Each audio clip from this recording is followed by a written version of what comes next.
bought a basketball so I could start playing. Oh, yeah? Mm-hmm. You gonna ball up with your boys or what? Just by myself. I'm just gonna Ooh, grind. I like that. Just find a hoop and just play the game. Play my brand of basketball. Oh, shit. Is that cutthroat basketball or what? What am I trying to murder people? Just trying to get the Yeah, bro. fundamentals down, man. Nah, bro. Nah, you're gonna murder people, dog. Come on now. Eh, you know, they say white man can't jump. I tell them, you're right. It's the boy, Bubba, let's coming through. Hella clutch, flawless, can't be touched. It's your boy, Bubba, let's. Yeah, I need that hot take. I need the truth and everything that is not fake. So tell me who's the GOAT, I'll tell you who's Welcome not back, great. Bubba Bunch, to another edition of the Bubba Sports Podcast, episode 163, late night after dark edition on this Ooh, Friday night. it's gonna get spicy. I'll tell you what. Oh man, I mean, we got a lot to talk about. We We want do. to make this short as possible. We want to get it out there as soon as possible because this is the preview, the very first preview of the 2020 Cowboys season, week one versus the Rams.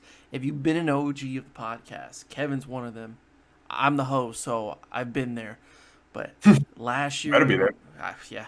But the previews, the reviews, the winners and losers for the NFL season last year were popping off every week, and it was my favorite part of the week, really. So, we finally are back to that in week one. Chiefs and Texans yesterday got it going, and Got it going somehow. man, it's been a weird couple days. It really has been. But there's just a few things I want to get off my chest first before we get into the actual preview. So, first of all, this is a very important day. It is the remembering of 9/11, and for those Yeah. affected, those impacted, that sacrificed their lives were taken. We just want to give our thank you for the first responders, to all the people that helped out in that time and after. And we just want to remember those people because this is a moment that we never forget. And it's exactly what we need in this time as far as unity. Yeah. The United States came together after that horrific event, and it really showed how we came together and became one nation, Yeah. like we're supposed to be. And especially in a time like now, it's not feeling that way. So maybe remembering the past will benefit the future. And 9/11 is one of those things that is terrible that happened. We just got to learn from it, but we always can't forget who who lost their lives that day. Yeah. Thank you to all the brave souls, brave men, women who helped that day. Because my lord, my respect to them. My heart goes out to the people who lost family members that day. You know, they went straight forward with bravery, honor, grace, everything under Mm-hmm. the book. It was True Americans. True true Americans. Americans. True Yes. Americans. Yeah. So this episode is dedicated to all of those people. Yeah. This episode is dedicated as well to a close friend of mine and a active listener of the Bubble Sports podcast, Irving Cortez. Hey man, I haven't mentioned in these previous episodes, but you're always in my thoughts, always in my prayers, and you know, beat the hell out of cancer, man. Like Yeah. leukemia is such a terrible disease. Yeah. It happened to one of the worst people, or one of the best people. I'm sorry. So what I've been doing in my descriptions over the last few videos and podcasts is put in a GoFundMe link Mm. to Irvin's medical bills, medical costs. I think the last goal that he set was 15,000, and it was already half of that already completed. So Yeah. please donate any money possible. Anything will help. $1, $5. It does not matter. This man deserves an amazing life. He's a great father, a great human being, and he doesn't deserve this. So if we can help him out any way possible, I'm going to use my platform for that. And I will put in the description the link. I always tweet it. I always put it on Instagram. And just prayers and thoughts to Irving. And hopefully he gets better. I know he just ended chemo until like the end of the week. So he's doing good. He's very Mm. positive. But we wish him nothing but the best here. Look, man. All I'll say is one word, and everybody says it all the time. Fuck cancer. I mean, Facts. let's anything will help. Yeah, man. Just He's strong. He's oh, been through a lot in his life, and I already know that he's gonna kick its ass, and he's gonna yeah, come back better than ever. I love him to death, and I appreciate everything he's done for me. So the least I can do is do this for him. So once again, yeah, this is dedicated to him, and I will make sure that that GoFundMe gets all the money possible for him. yeah. Mm. Now, in one last thing before we get into the preview. Now, this man has no respect for me, and I wish him nothing but the worst after what occurred over the last few days. I'm already getting high blood pressure just thinking about it. Let's just put it out there, people. If you haven't heard, Skip Bayless has no heart, and he doesn't have a brain apparently after Yeah, today yeah. because of the comments he made on Dak Prescott talking about his depression, his low moments during the quarantine, and this was right before he lost his brother to suicide, which is even worse. But he was very open about it, and for a guy with that platform, with that popularity, to come out and say, "Yes, I dealt with bad times, and I felt what you felt in a very dark place during a dark time in our country and in the world, really." Mm.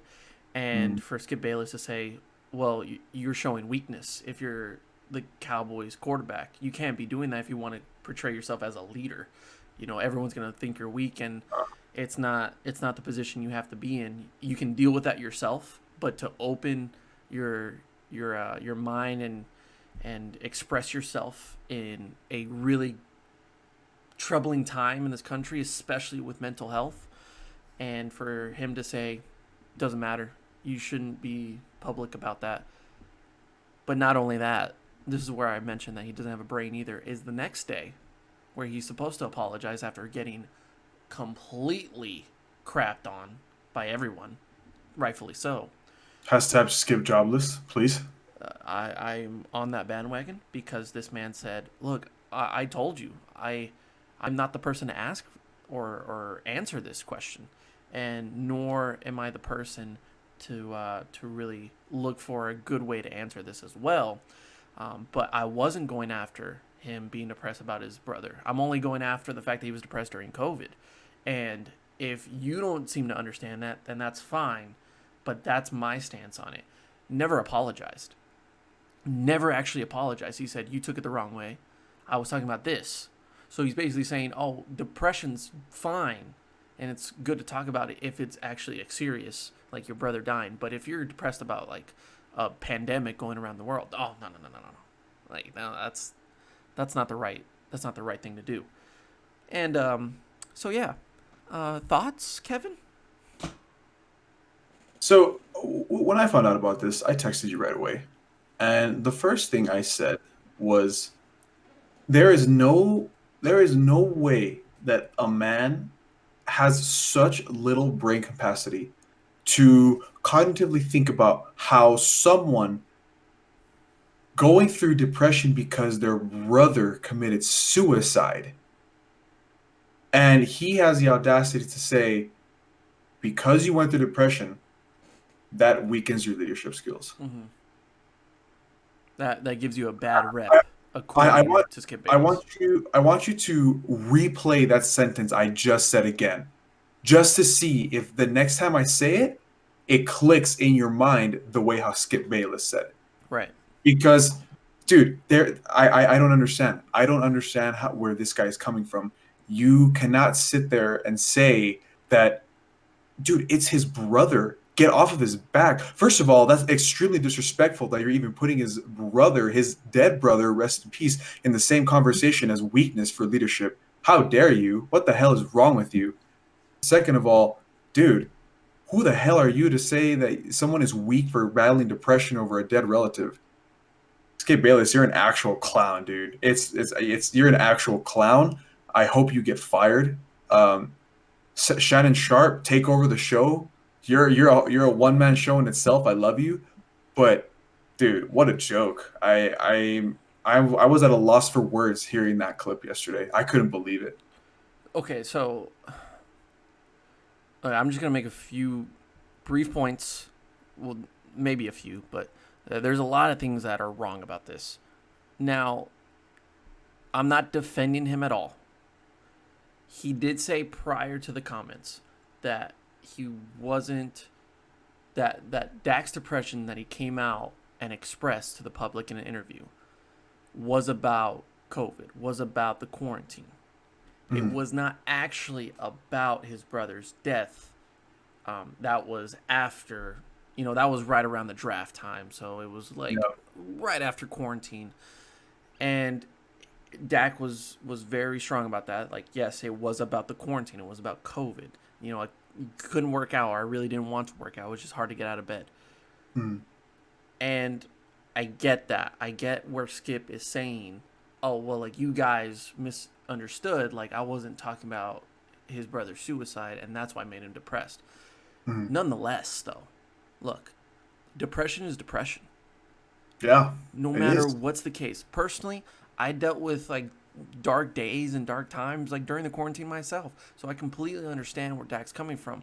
And it shows humility. Like, he's a human being just like any one of us. And no matter who you are, it could be the owner of the Cowboys. It could be the commissioner of the NFL. Or in this instance, Dak Prescott, quarterback of the Cowboys. It's like, it doesn't matter who it is. We all deal with stuff. We all have our fears, our battles to fight through. And this is Dak's. Now, in that time, I guarantee you that the problems that he had with his brother, as far as, like, his mental health, he knew that after his mom's passing, like, it was going to be a struggle for his family to get through that. And Dak's very open about that. And in a time where he possibly saw his brother start to break down mentally, I don't know the full details. I don't want to speculate.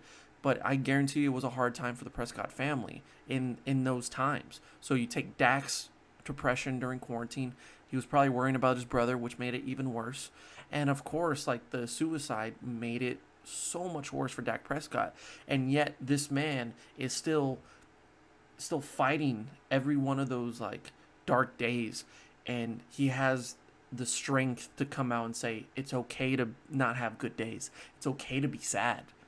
It's okay to not be okay. Yeah. Like, that's a great statement and great saying, because, like, we can all agree with that. We can all really connect to it. And it doesn't matter if it's based on depression of quarantine, depression of a family member dying. This man's been through a lot. He has so much pressure on him every single day. But guess what? At the end of the day, he's a human being just like you and me. Yeah. So mocking him or criticizing him based on his leadership, when it is a constant thing for Cowboys analysts or reporters to say, this man is leading the locker room. Everybody loves Dak Prescott. Management, front office, players, teammates, they all love Dak. And you can see that on the field. They will do everything for Dak. So don't tell me that he's not a good leader, because for the last 4 years he has been. And he's getting better each day. And for him to take those comments, swallow them, and say, you know what, not even going to worry about it. I'm safe with my emotions, and I'm safe to come out and show people that are dealing with problems as well that I am here for them, that I am right there with you. I'm no better than you. I am dealing with depression. I am dealing with these feelings, and it's okay. It's really okay to deal with that. So Skip Bayless, at the end of the day, is completely wrong. It is absolutely wrong. I'm not going to defend him. 100% he's in the wrong. For not apologizing, that's even worse. My main problem right now is that Fox is doing nothing about it. First time they came out and said a statement about Skip and his comments. They said, we don't condone that. We don't agree with that at all. And I didn't see consequences. I didn't see repercussions. They just said, we don't agree with Skip Bayless. The next day, on their network, on their channel, he says, you guys just misunderstood me. But I'm not sorry. Yeah. Right now, as of right now, he has a job. Twice on national television has he embarrassed Fox. But this is a representation of Fox letting these people that are clickbait, that are just trying to get views and attention, they're allowing that to happen. That's the Yeah. whole point of the show. It's the whole point of Skips and Shannon is to get views, to get attention, and get the hot takes out. Yeah. This is not a hot take. This is wrong. And they're allowing it to happen. So on Monday, when this guy is still having a job, this man is still being able to say whatever he wants on national television and not apologize for what he said about Dak. Everyone, including Skip, including everyone at Fox, is wrong for this. And that is disgusting that we are not doing anything about it. Just a final point, because we have to get on to the actual preview. But look, the whole thing about the COVID situation, yes, I understand. Dak Prescott made it very clear. But, Skip Bayless isn't that dumb. Or, he actually is. He is dumb. He is. Apparently he's that dumb. But a human being has... A logical human being has the cognitive ability to understand that if you're already going through a depression like that during the quarantine and your brother dies during it, come on. That is a big influence to even more darker days. Yeah. Let's be real. Don't be dumb, Skip. Are you serious? Come on. I just don't... I cannot wrap my head around how he could not understand what the situation was. And look, besides Skip, you're a clown. You're a joke, honestly, to me. You always had some pretty weird takes, but in general, you were a pretty respectable guy. But now your credit is down the drain, in my opinion. You should not really have a job. But either way, so when it comes to Dak, my respects to you. Yes. I mean, look, for the only thing that's right about this whole situation is that, yeah, he is a quarterback of the Dallas Cowboys, and he does have a big target on his back, and he is a public face of the most valuable sports franchise in the world. Mm-hmm. So for him to publicly come out and say that he is a human being and he went through depression, respect. Look, all the way around. Look, respect, but to be honest with you, he didn't have to. He shouldn't have to. Who cares? He's a human. Right. We all go through that. Mm-hmm. But still, the fact that he did, my respect to you. I bet you the other 52 men in that locker room are right behind him. They have his back. If like Lutz was saying a while ago, yesterday, the outrageous support over Dak, not even just Cowboy fans, NFL fans in general, they were rallying around him. Just proves the point of how wrong you are, Skip Bayless. Mm-hmm. So, like I said, we got to get into the preview, but just last words. You're a joke, dude. Get off the air. You're garbage. Come on. If there's anybody that is going through tough times, that is dealing with depression, anxiety, or just feels like they're in a bad place right now, my DMs, my phone number is open for a conversation. Please seek help. It's not fair. Nobody should have to go through that. If you just need to talk to anyone, by all means, text me. I am here for you because I've dealt with that myself. Not to the same degree as other people, but we're all in the same boat here. We all have our struggles. So if there's anyone that's dealing with that and has a hard time dealing with something like this, and it feels like they're going to get judged if they come out and express their feelings, there's no negativity. There's no criticism here. I am open. I am all ears. I am here for people. Same here, man. Because I'm a genuine human being with feelings, and I can understand. I have sympathy, which some people don't. And apparently we have brains. Yeah, you know, I have a brain that actually helps too. I can't believe I have to say that we have brains, but it is what it is. Hey, when you're on Fox Sports 1 on a nationally televised TV show, and you have to show that you don't have a brain, and it's very apparent, that's where I have a problem. Yeah. But let's get happy. We'll digress. Let us have some fun here. It's been very serious for the first 20 minutes. Let's just preview a damn football game, baby. Oh man! Let's just do it. Hey, what football game? The Los Vaqueros y los Rams. All right, baby. Let's get it. I just realized that Liam screwed up. He was playing with the knobs, and with the microphone. Yeah, you should lower it. I should lower it? Yeah, you changed something right now. Well, yeah, I turned up the gain. Oh, okay, okay, Is it okay. still? Is it good? Is it good here? Lower a little bit more. Lower a little bit more. Yeah, he Yeah, was like turning the knobs, and I was like, oh, I gotta remember to change those, and yeah, I didn't realize until now. So if I yeah, was like super low, I apologize, and yeah, if I was super high there, I apologize as well. But let's yeah. talk football. Yeah, all right. Let's talk Okay. football, man. Let's get it. For all my OGs out there, you know, you know that we start every preview with a look at the injury report. Now, ladies and gentlemen, I got some good news. That is pretty good news, actually. We got some healthy groups of people here. We We got do. healthy teams in week 1. There is one man out of both teams that is going to be out for this football game, not including the IR guys, but they were already set that they weren't going to play. Lyle Collins and Sean Lee will not play, and they will come back after week 3. Now, for the Rams, pretty simple. Andrew Whitworth, Darrell Henderson, their running back, are the only ones that were on the injury report this week, dealing with some Yep. injuries, but they were full participants in practice today. So they look to be good to go. Darrell Henderson will be the number 2 behind Malcolm Brown and alongside Cam Akers. So a committee going on in Los Angeles right now. And you Who would have ever want, thought, man? Who would have ever thought? That's crazy. I mean, I think that's the best way to go about it, which we'll get into a little bit more in the keys to victories. But Andrew Whitworth, their best offensive lineman, their veteran on that line. Good to have him in the game. Good to go in week 1 for the Dallas Yeah. Cowboys. A little bit of a longer list, but nothing crazy. Chidobe Awuzie, Amari Cooper, who was dealing with a hamstring injury, as we reported on one of our episodes. Then we Yeah. also had Luke Gifford, who's a full participant. And the only man that was going to be out or is going to be out for this football game is Jordan Lewis, cornerback. And honestly, I think this is a good thing because we don't have to panic. There's no worry.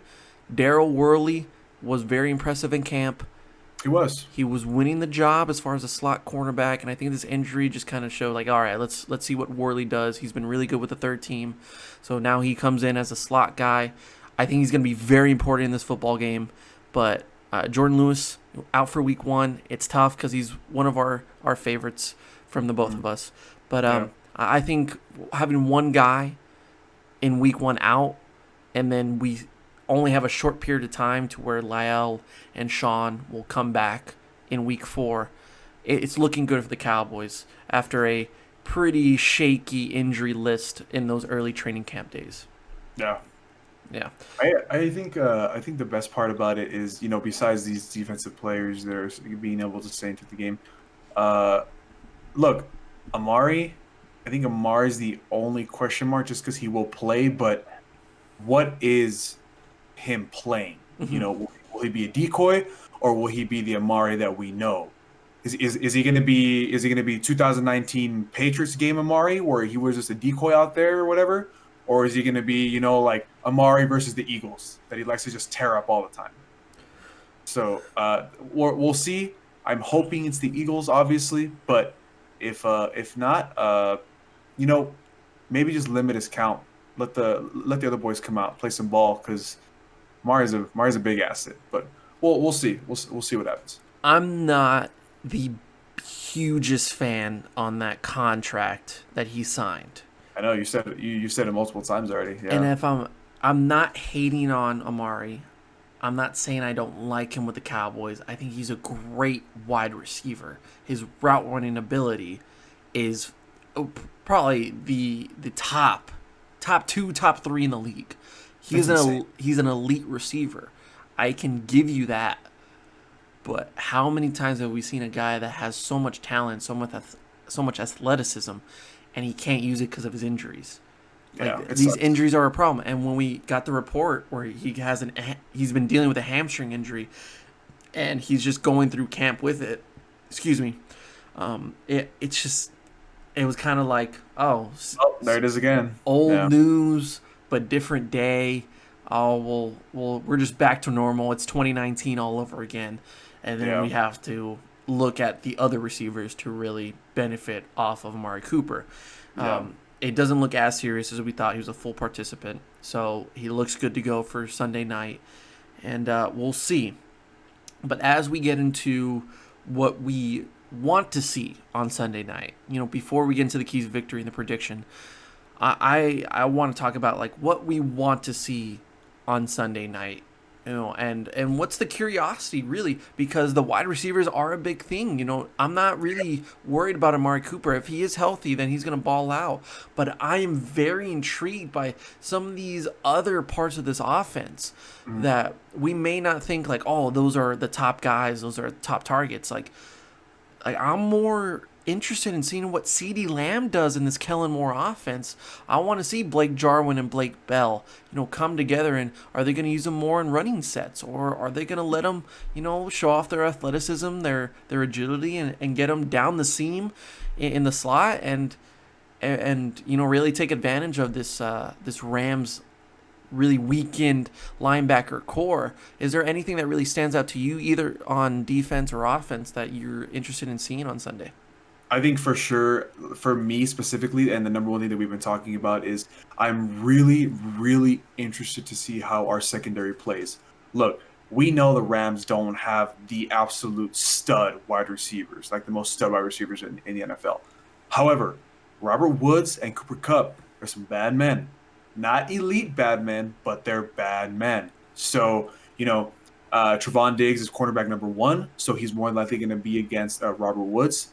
So, we'll see. We'll see how the rookie plays against a veteran that knows what he's doing. And then when it comes to Cooper Kupp, hey, man, that frees up Cooper Kupp. So are we going to get Chidobe?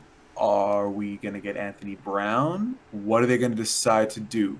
We talked about how Chidobe is moving to safety, but we both know that at any given moment, if the play calls for it, they'll put Chidobe in corner. So I'm just interested to see how our secondary is going to play in this game, because like I said, we're not playing an AJ, I was going to say AJ Green. Well, AJ Green's elite, just injury. When healthy. When healthy, yeah. We're not playing, Julio. We're not playing D-Hop. We're not playing Michael Thomas, but we are playing against two receivers that know what they're doing, and they're extremely talented. Mm-hmm. So I think that's my biggest, not question mark, but my biggest, I'm anticipating, like either, well, not anticipating. You know what I mean? That's what I'm looking forward to see how they're going to play. So the talks about Cheeto moving to safety are kind of far-fetched at this point, because they are fading just because of the fact that the other guys have really stepped up. And even Reggie Robinson is put in as a free safety backup. But they're going with Xavier Woods. They're going with Darian Thompson as their starting safeties, which I'm okay with for right now. And then you have Anthony Brown, Trevon Diggs as your main corners right now, and Chidobe's right behind that. Like we mentioned earlier, Worley's going to be the slot guy.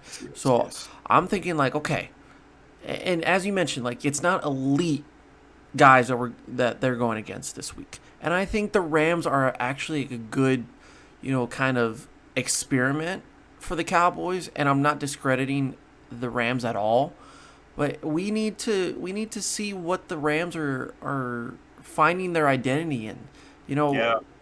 After Gurley, like, are they going to stick with the running game as their primary source of offense? Or are they going to trust more in Jared Goff, who, look, has his moments and has proven it when he does have a running back. He has the receivers for it. He has plenty of weapons, and he has a good offensive line. So I'm not necessarily worried about the corners. Now, I am intrigued by it because I do want to see Anthony Brown, who just came back from injury. He was banged up last year, and he was out for most of the year. Cheeto struggled last year against lengthier, more physical guys. And then you also have Jordan Lewis out. So then it's Trevon Diggs' first game as a Cowboy. Hall of Famers are coming out and saying this guy's going to be an elite corner in the NFL. Yeah, so anticipation and expectations are high on Trevon as a second-round pick. Worley, we'll see what he does with a team that is consistently struggled on maintaining the matchup with a tight end. Now, you didn't mention Tyler Higbee, who is probably going to be their deepest and most threatening weapon for Jared Goff, because Because how many times have we seen Jeff Heath go against a divisional tight end and struggle? They just can't seem to figure out that matchup. So if Worley or if any one of those other guys wants to match up against Higbee, then that's going to be the issue for me.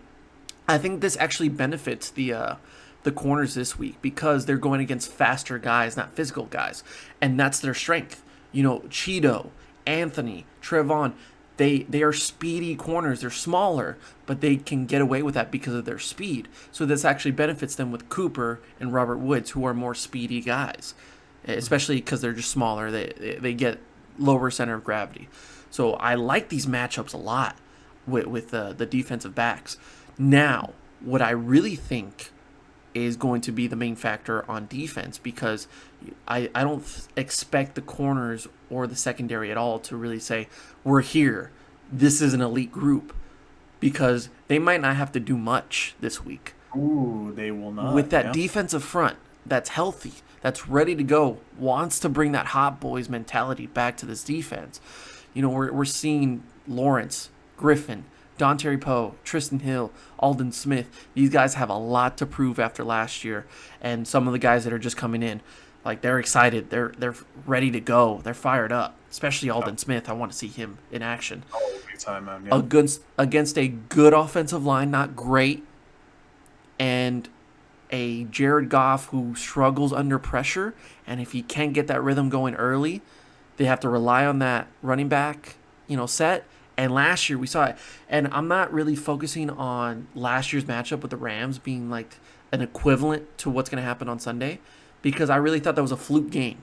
I thought last year's dominant victory over the Rams in like week 14, like around that time, like when they needed to win and they just blew them out. Like, I thought that was a fluke victory for the Cowboys because they were like hitting on all cylinders. I was like, this is where the stars align.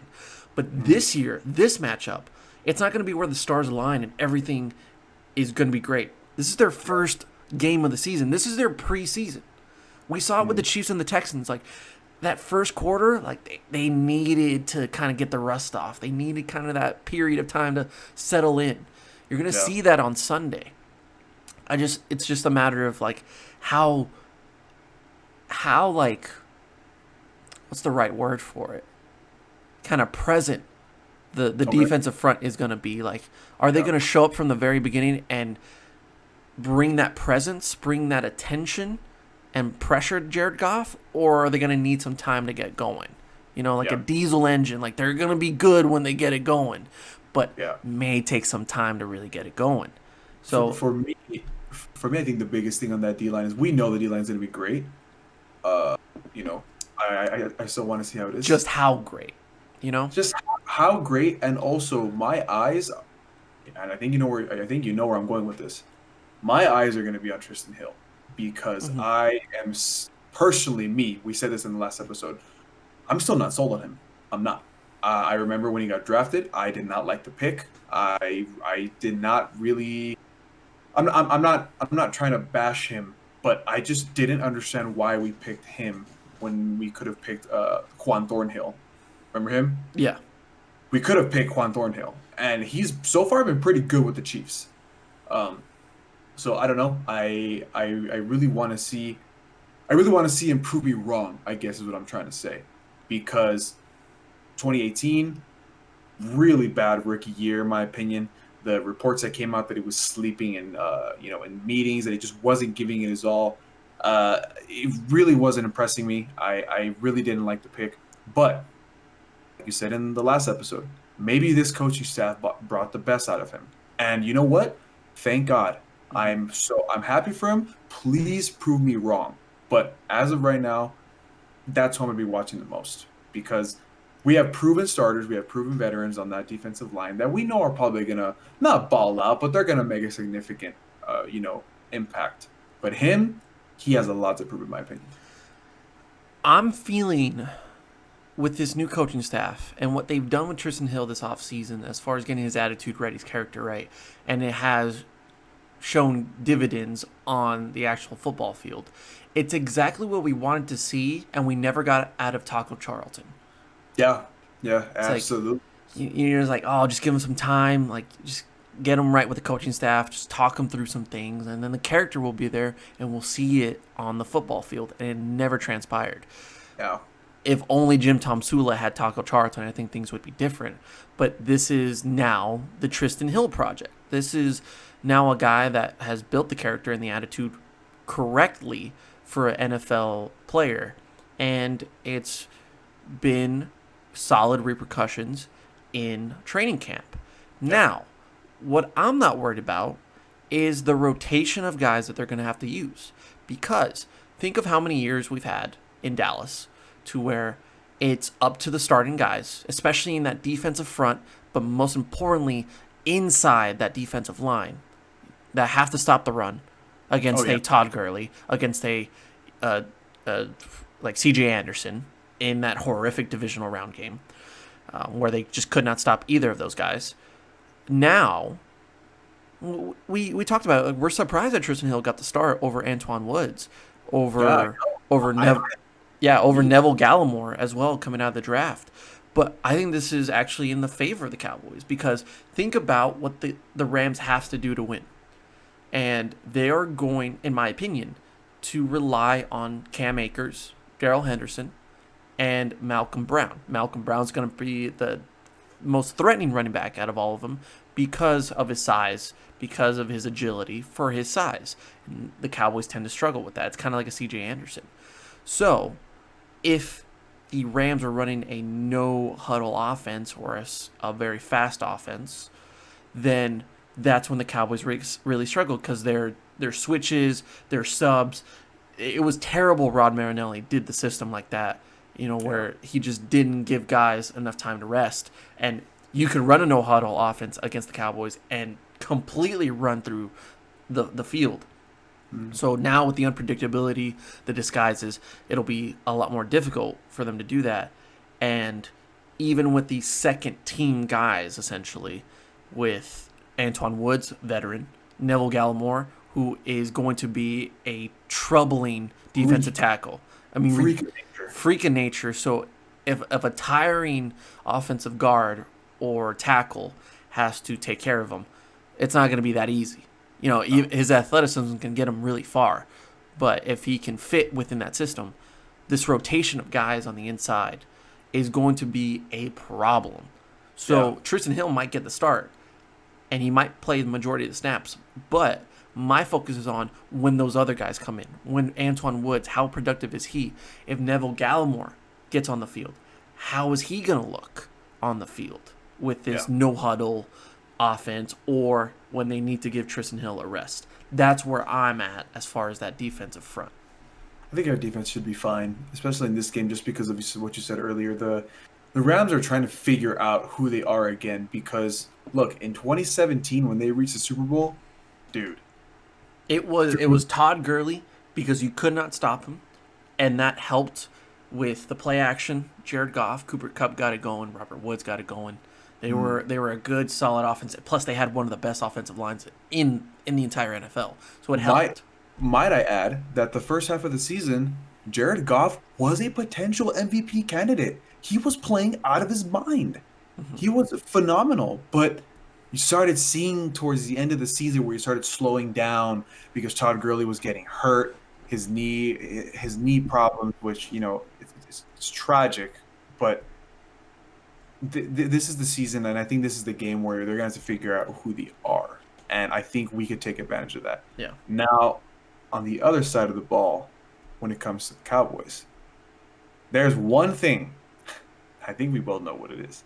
There is one thing, one key to victory that we can both agree on that has to happen, or else this game it will be much harder than it should be. We got to stop Aaron Donald. That guy's insane. Mm-hmm. The man is not human, Lutz. He's not. That guy is not human. There is something about that guy that makes him just he's not even a freak of nature. He's not from nature. He's otherworldly, dude. He's so good. It's unbelievable. He makes the best offensive linemen look like rookies. And it's crazy. Except for Travis Frederick. Except for Travis which Frederick. was the Yeah. case last year. Travis Frederick did a phenomenal job on Aaron Donald. Like, he contained him. Like I mentioned, you don't have to stop Aaron Donald. You Just contain contain him. him. Yeah. That's more than enough, and it helped the Cowboys last year. And I completely agree with you, because that will really stuff up that inside line for Pollard, for Zeke, and for Rico if he does get snaps. Go. My Hell boy yeah. Rico.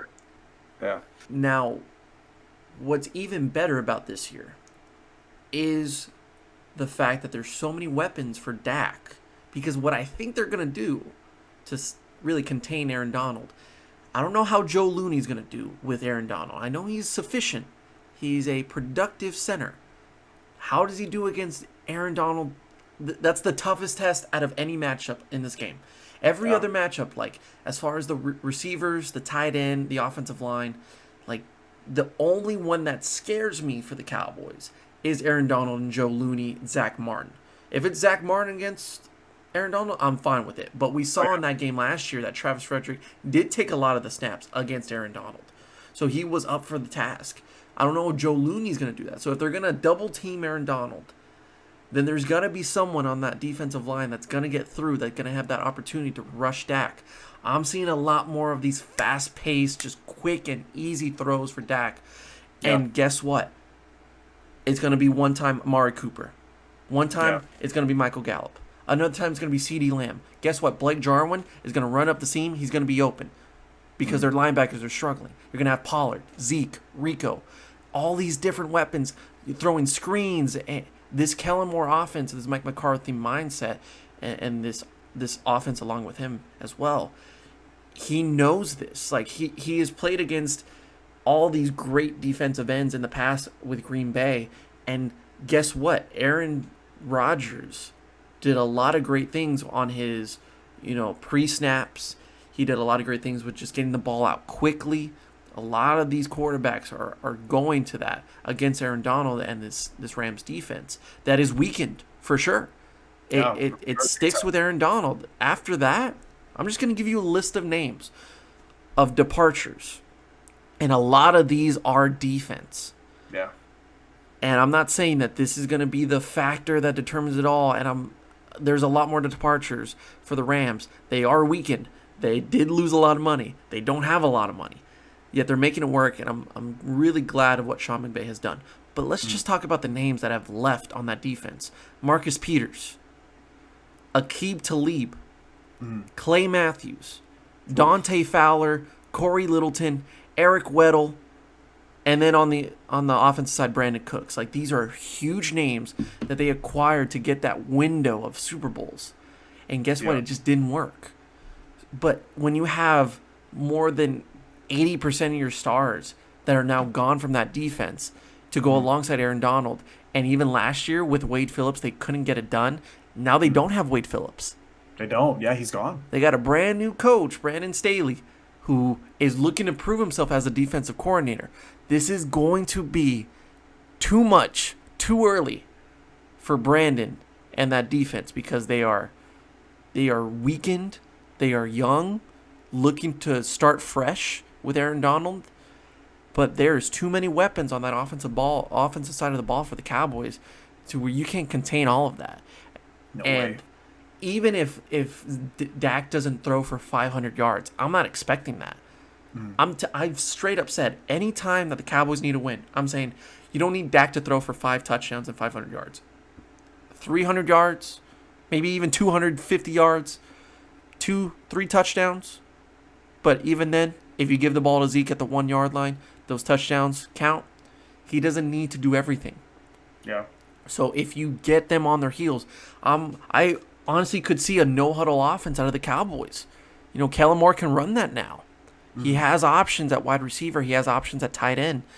And he's really confident in his group of offensive linemen. Now, not including Cameron Irving, but I think they've prepared enough in training camp for him to be enough. It's really on the inside they got to worry about. So this is going to be a lot to ask for out of this Rams defense with not a Hall of Famer in Wade Phillips leading them anymore. Yeah. Their cornerbacks are weakened. Their linebackers are even worse. Even their safeties are weakened over there. Exactly. I see these tight ends having a field day with these linebackers that can't contain them, that have a wide receiver type of agility, but they're built like a tight end. So, look, I'm seeing maybe a slow start for the Cowboys. I mean, that's like the entire 2019 season that we've talked about it. But maybe a few drives where they're okay, but they could do better. And then once they get that rhythm going, it's smooth sailing for the rest of that game. I think for me, the Rams defense is going to fall onto the shoulders of two players. But because it's just those two players, they can do everything. Aaron Donald, we already mentioned him. And for me, Jalen Ramsey. Jalen Ramsey got a fresh new contract. Mm-hmm. He's got some big money in his pocket.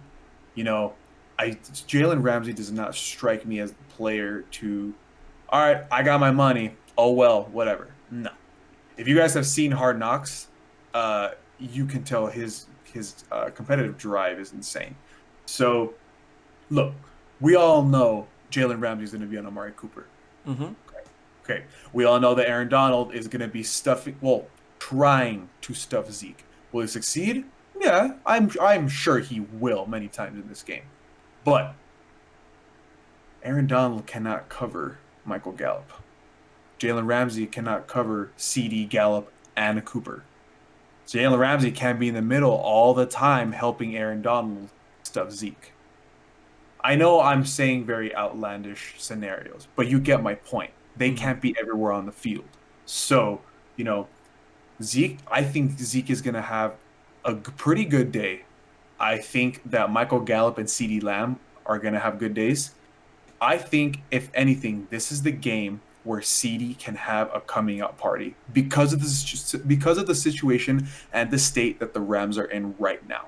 I'm not saying he's going to get 150 receiving yards, 3 touchdowns. No.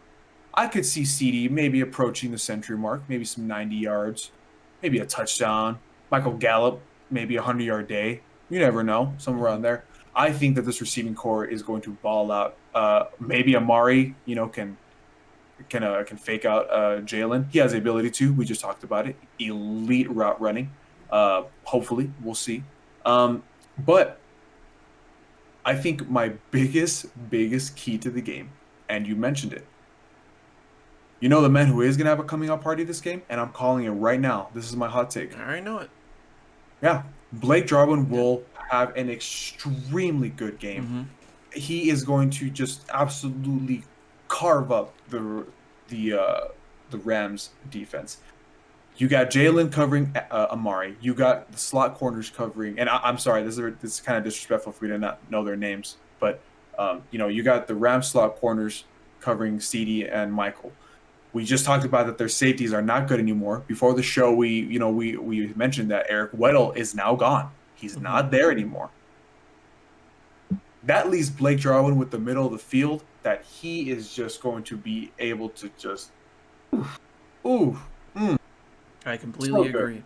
So I guess my biggest hot take, and what I'll end this segment with, my biggest hot take and biggest key to victory, Blake Jarwin. I completely understand that. And I do also think he'll have a really good day against this defense. I'm excited to see what CD does. I just don't know if they're going to go with him in just the slot or offer misdirection, pre-snap adjustment, him kind of taking over the Amari Cooper route where he's always in motion. I think that's where CD's going to fit in. But with Jalen Ramsey and Amari Cooper, I'm not high on Amari Cooper. I'm saying this right now, and this is my prediction for the rest of the season. Michael Gallup will have better numbers than Amari Cooper. Every game, every week, and at the end of the season, Michael Gallup will be, on paper, the number 1 receiver for the Dallas Cowboys. I could see it, man. I really could. This is no disrespect to Amari, by the way. It's just matchups. It's just how it's going to work. He's going to get the attention. If he gets it going, he's going to get double teamed. Michael Gallup will have the opportunity, like he did last year, to get open against weaker defenders. And his athleticism, his physicality is just too much to handle. And now he's getting better after another year in the NFL. Then you add on the attention that CD's going to have to get, the attention that Blake Jarwin's going to get. It's going to be a good year for Michael Gallup. And I'm excited to see that. Now, there's one last thing that I want to talk about before we get our predictions and what we expect out of this game. This is the most worrying thing for me out of last season, and I am extremely excited to see what happens on this unit. I want to see what special teams does. Oh Lord, how could I forget? Jesus Christ. When we come back on Monday, and you'll probably see it on Tuesday, whoever is watching or listening to this, like, no one is going to talk about the field position. No one's going to talk about, the starting field position for the Cowboys or for the Rams, or unless there is a punt for a return for a touchdown, a kickoff return for a touchdown. No one's going to talk about special teams. We may get the mention for Greg Zuerlein, maybe, if he hits some field goals. But I'm talking about, where does Dak start on offense? Where do the Rams start on offense? If we're getting the same old Dak starts at the 20, 25-yard line and has to work the entire field to get to field goal range before the half, then it's same shit, different year. But if we're getting Dak's offense to the 35, 40-yard line, maybe Cedric, Pollard get a huge gain before the half at the end of the game that seals the deal. Those types of things. It's the plays that happened during the Detroit Lions game that made this whole debacle of special teams not happen in Dallas. Like, there is no special teams unit. This year with John Fossil as their special teams coordinator, one of the greatest to ever do it and one of the best right now. I'm not telling you to look out for Pollard to score a returning touchdown on a kickoff. I'm saying look at where their starting field position is. And if it's better than what we've seen in the past, that's going to be extremely important for the Cowboys to win this game. Extremely important. I really don't think there's anything else I can add on to. You basically said it all. Man, I'm not going to get into it, but it was just so frustrating. Like you said, seeing Dak every single time having to start at the 20. And you would see it all the time. Or worse, because they would always have holding penalties. Or there's a legal block in the back. Those are important too. If they can limit those penalties, those dumb penalties, I'm excited. I am happy. I personally think that John Fossil has instilled confidence back into the special teams because, like you said, we're going to see Tony Pollard. We're going to see Cedric Wilson. I mean, man, I'll just say it. Have the balls to actually, return the damn ball, Some man. creativity, at least. Dude, last year, every single time. Tavon Austin. Hey, Tavon, how are you? Fair catch. Fair catch. Oh. Hey, man. Cool. Yeah, thanks for not even trying when it was actually, like you said, that Detroit game. The last drive, there was nobody within 30 yards of him. And he still called a fair catch. To not waste time. Whatever. John Fossil, thank God you're here. We'll see what you do. We'll see what you've been doing this training camp. But I really do agree that special teams can be an essential part of this game. Just give me discipline. Give me, whether it's a 2-yard return, whether it's a 50-yard return, that at the end of the play, I'm not seeing a yellow flag on the field. Yeah. Because that was the case every game last year. And that is why I even forgot his name at this point. He was the special teams coordinator last year, and I could have done a better job. Don't care. He was the Brett Maher of special teams coordinators. Like I said, don't care. He's gone. John Fossil's here. The GOAT's here. Oh, the Bones. Bones is here. I love him. Oh, man. All right, man. So Kevin, listen. what is your prediction for this game? All right. My prediction, Cowboys are going to win this game. Score-wise, I'm going to say maybe 28-17. Okay. Respectable. I say 28-17. I say Dak throws for 2 touchdowns. Good game from Dak. Like you said, 250, 2 TDs. I say Zeke has a touchdown as well. Lutz, you ready for this? Ready for this? I mean, I don't really have a Turnover. choice. turnover. Oh. We're gonna have one turnover for a touchdown. One. That's gonna be our fourth touchdown. Oh. We're gonna start off this year on a good note defensively. That's my prediction for this game. I definitely do think the Cowboys win the turnover margin. Mm-hmm. And even if it's just one, I think that's a win for the Cowboys because that's more than what they had for most, like, half of the season last year. Mm-hmm. I expect them to rush the quarterback and get pressure on Jared Goff very early and really set the tone for the rest of the game. Pressure, man. Pressure. Pressure is going to be huge because on the Rams side, they're going to focus on running the ball and getting that going early. They don't want to put the pressure on Jared Goff immediately. So you'll see Malcolm Brown get a lot of snaps early. Darrell Henderson, they'll put two backs because that's the copycat league. If they're going to go with Jared Goff, I'm expecting a lot more of Cam Akers being a blocker. And then if he starts to find some success, then they'll use Cam Akers in the backfield for running plays. And we'll start to see what Cam Akers is all about, especially since he went so high in the draft. Yeah. Like I said, the speed from the corners and their wide receivers is going to be interesting. I think Tyler Higbee will be the leading receiver out of this game. But I think the defensive line is just going to be too much the defensive line will be too much for the Rams offense. And they'll get kind of like, if they're going to score, they're going to score early. They have to, because that'll be once the defensive line gets comfortable, it's going to be over. What's your prediction, sir? Well, let me finish. Let me finish, sir. I actually thought you were done, and then once I said it, I heard you say it again. So keep going. For the Cowboys offense, like I said, just take advantage of this weakened linebacker core for the Rams, with no Wade Phillips, with Jalen Ramsey and Aaron Donald having to do everything, which is going to be too much. You're going to see the stat to where Dak's going to throw to 9 different receivers, and they all have 1 or 2 catches in the first half. Like that type of stat, I love. Even if none of them go for 100 yards, I'd rather see more diversity out of this offense. I expect a big game from Blake Jarwin.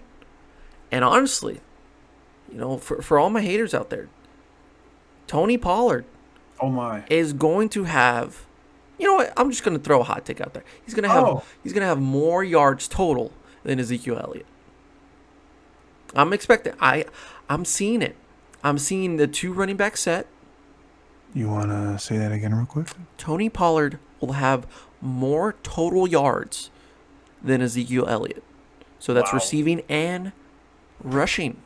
Rushing, Zeke will have the advantage. But I think Pollard coming out of the backfield and then using screens, like both guys go on screens and then they just pick and choose. They like flip a coin. But I think Tony Pollard can use that agility that no real defense knows that he can have yet because they just haven't seen enough film on him. But he's dangerous. He's kind of that wild card in this offense. So CD, Blake, Pollard, just because most teams just don't know how they're going to use him, I think that works. I think it works in the the Cowboys' advantage over the Rams. So going on the road, which they're better on the road, I see the Cowboys winning this game. I'm going to say 31-21. Oh, okay. I like that. So they're going to hit the 30-point mark. Okay. They should. They should with that offense. And I think a lot of those points come out of the first half or out of the second half, like coming out of the locker room, out of halftime. Because think about it, like they were really good last year in the third quarter, and then they stunk in the fourth quarter.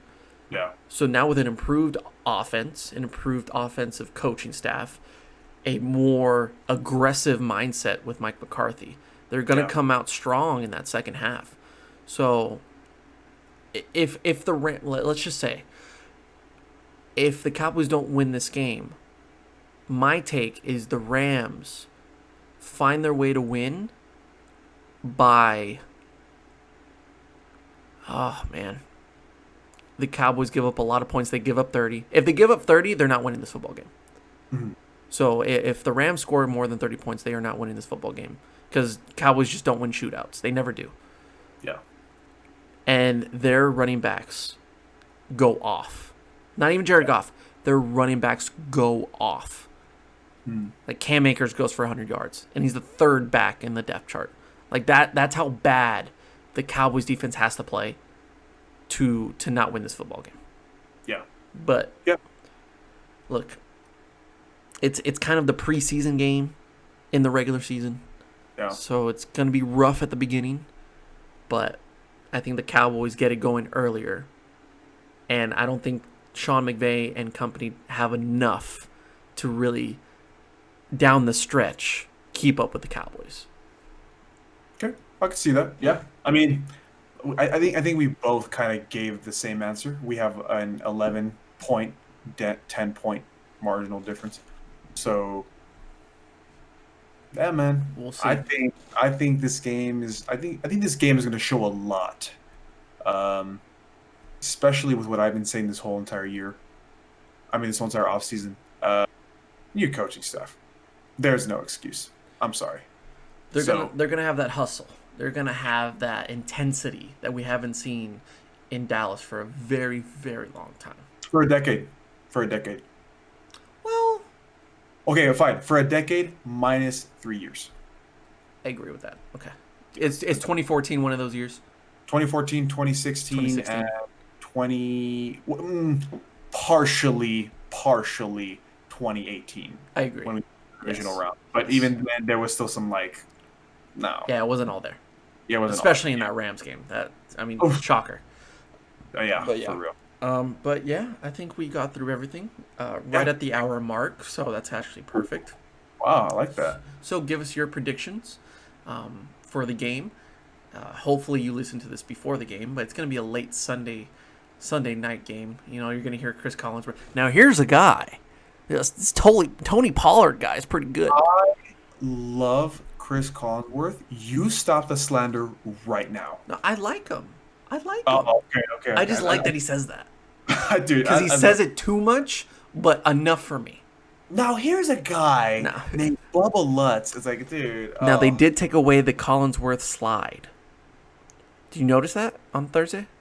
I didn't. I was eating food. So did they really? So for those that don't know, you know, right when they announce Chris Collinsworth, Al Michaels is there, and he's like, "Here's my partner, Chris Collinsworth." He does the slide. You know, he brings it in. Why? Why? He's like, "Hey, how's it going?" You know, he's trying to hit up on your girl at the bar, like that type of slide. And I'm like, I would be worried if I saw Chris Collinsworth in public with my future girlfriend. Absolutely. I'd be very worried. Because I'd be like, "Now that's a guy. He's just a guy. He's just that. He's that guy." Now that's a guy that could steal you from me. Mr. Steal your girl. You know, I actually didn't notice that, and now I'm actually very upset. Why did they take that away? No, bring it back. Because that 6 feet distance. I don't know. It's COVID. I think we can both agree that Al Michaels and Chris Collinsworth have been in their own little bubble for the past 2 weeks before this game. Well, I mean, they're like brothers at this point.